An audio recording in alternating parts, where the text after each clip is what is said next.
Welcome back to our channel Sri R Studios. This is Latha news talks. మరి ఒక interesting topic తో నేనైతే మీ ముందుకు వచ్చేసాను.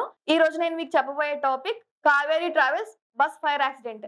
ఈ ఫైర్ యాక్సిడెంట్ ఇన్సిడెంట్ తర్వాత ప్రజల్లో ఎంత భయం పట్టుకుందంటే ఈ ట్రావెల్స్ బస్సులో ప్రయాణించాలంటేనే వణికిపోతున్నారు. బట్ ఇలాంటి ఇన్సిడెంట్ తర్వాత అది మనకి ఎంతగా ఎఫెక్ట్ చూపిస్తుందంటే ధైర్యంగా ఈ ట్రావెల్స్ లో ప్రయాణం చేయగలమంటారు. అసలు ముందు అసలు ఇది ఎవరి ఈ నిర్లక్ష్యం వల్ల జరిగింది, దీనికి బాధ్యులు ఎవరు, అసలు దీనికి కారణం ఏంటనేది మనం ఇప్పుడు డెప్త్ గా తెలుసుకుందాం.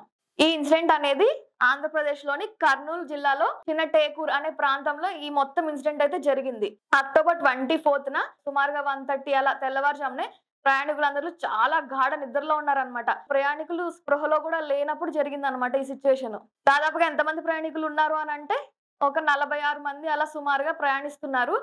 అందులో 2 చిన్నారులు, ఒక ఫ్యామిలీ కూడా మొత్తం కాలిపోయిందని కూడా అంచనా ఉంది. అలానే ఒక 19-20 మంది వరకు ప్రాణాలు కోల్పోయారు అనే అంచనా కూడా ఉంది.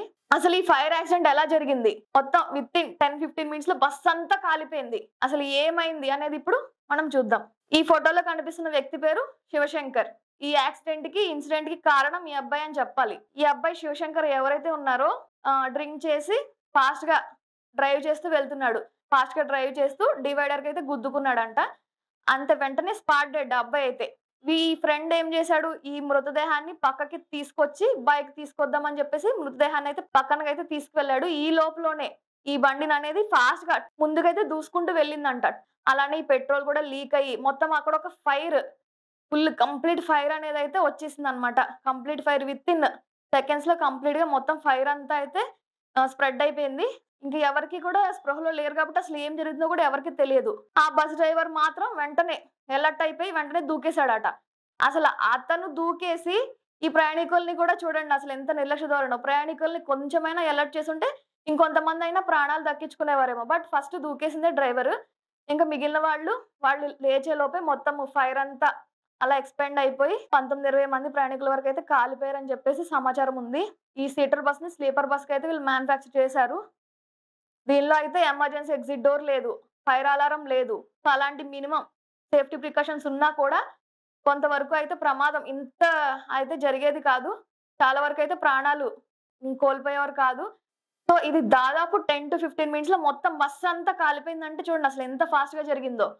ఇంకా అసలు ఈ సెల్ ఫోన్స్ అవ్వచ్చు, లేకపోతే ఈ పెట్రోల్ ఇవన్నీ కూడా త్వరగా అంత ఫాస్ట్ గా స్ప్రెడ్ అయినాయి అంటే ఖచ్చితంగా ఈ సేఫ్టీ ప్రికాషన్స్ ఒకటి లేకపోవడం. అలానే కాలిపోయిందంటే మరి అసలు ఎంత పెద్ద యాక్సిడెంట్ మరి చూడండి అసలు. నెక్స్ట్ ఈ మృతుల సంఖ్య కూడా దాదాపుగా 46 మంది ప్రయాణికులు ఉంటే అందులో 19-20 మంది అయితే చనిపోయారు.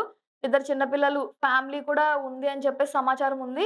అలానే 2 డ్రైవర్స్, కొంతమంది కూడా డ్రైవర్ సీట్ లో నుంచి దూకి తప్పించుకున్న వాళ్ళు 26 మంది ప్రాణాలతో ఉన్నట్టయితే సమాచారం అందుతుంది.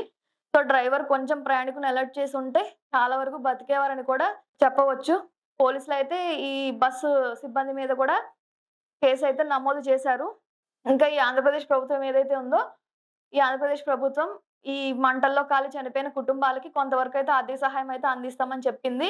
ఓకే, ఎంత ఆర్థిక సహాయం అందించినా వాళ్ళ ఫ్యామిలీ మెంబర్స్ మళ్ళీ తిరిగి రారు. సరే, ఇక ముందైనా కూడా ఈ ప్రభుత్వం కొంతవరకు చాలా వరకు అలర్ట్ అయ్యి బస్సెస్ ఏమైతే ఉన్నాయో ట్రావెల్ బస్ మీద పూర్తిగా వాళ్ళు పరిశీలించి సేఫ్టీ ప్రికాషన్స్ అన్ని ఉన్న తర్వాతనే అలౌ చేయాలి. బస్ కండిషన్ అంతా కూడా వీళ్ళు అబ్జర్వ్ చేసిన తర్వాతనే ఈ ట్రావెల్స్ అనేవి ప్రయాణికులకి అనుమతి ఇవ్వాలి అని చెప్పేసి మనం కోరుకుందాము.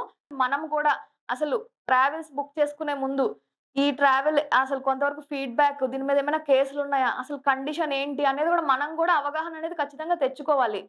మనము దీన్ని బట్టి తెలుసుకునేది ఏంటంటే ఎవరైనా సరే ఈ జర్నీస్ అనేవి తప్పవు. ట్రావెల్ బస్‌లో ఖచ్చితంగా మనము ఇన్ని జరిగినా కూడా ట్రావెల్ చేయాల్సిందే. కానీ మన సేఫ్టీలో మనం ఉందాము. కొంతవరకు బస్ ఎక్కిన తర్వాత కూడా అన్ని ప్రికాషన్స్ అనేవి ఉన్నాయా, ఈ ఫైర్ అలారమ్స్, ఎగ్జిట్ డోర్స్ ఇవన్నీ ఉన్నాయా, అవన్నీ కూడా మనము పరిశీలించిన తర్వాతనే మనం కూడా దానిలో వెళ్ళడానికి ధైర్యం చేయాలి. అలానే ట్రావెల్స్ ఎలాంటిదని కూడా మనం అవగాహన అయితే కల్పించుకోవాలి. అలానే ఈ బస్ సిబ్బంది కూడా దాదాపుగా ఇవన్నీ తెలుసుకుని ముందు వాళ్ళు సేఫ్టీగా ఉంటూ ప్రయాణికులను కూడా సేఫ్‌గా ఉంచాలని చెప్పేసి కోరుకుందాము. సో మరి ఒక ఇంట్రెస్టింగ్ వీడియోతో నేను మళ్ళీ మీ ముందు ఉంటాను. Please like, share and subscribe. Signing off Sri R studios.